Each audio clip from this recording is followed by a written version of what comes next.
Let's see a program that accepts sales amount and then calculate discount as 10% of sales amount. If sales amount is more than 5,000, otherwise as 5% of sales amount. म्हणजेच आपल्याला cells amount वरचा discount calculate करायचा आहे. जर सेल्सची amount ही 5,000 पेक्षा जास्त असेल तर त्याच्यावर 10% डिस्काउंट मिळेल आणि 5,000 च्या आत असेल तर त्याच्यावर 5% डिस्काउंट मिळेल. हा प्रोग्राम करण्यासाठी फर्स्ट आपण 2 हेडर फाइल्स इन्क्लूड केलेल्या आहेत. आफ्टर दॅट void main हे function. In void main function we declare 2 variables of data type float, sales and discount. After that CLR SCR for clear screen. Then by using printf आपण युजरला message pass केला, enter the sales means सेल्सची amount इथे user enter करेल.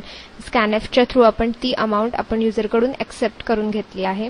त्यानंतर if sales is greater than 5,000, जर 5,000 पेक्षा greater असेल तर discount is equal to 0.10 multiplied by sales, म्हणजेच त्या सेल्सच्या अमाउंटवरचे 10%.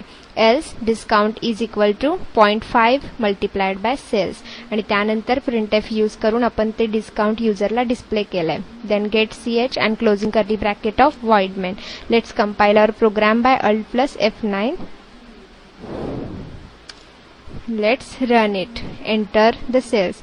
Suppose I enter 9,000. Discount is 900.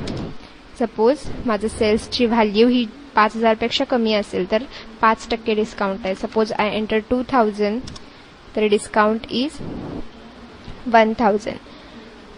आपल्याला आउटपुट स्क्रीनवर डिस्प्ले होईल.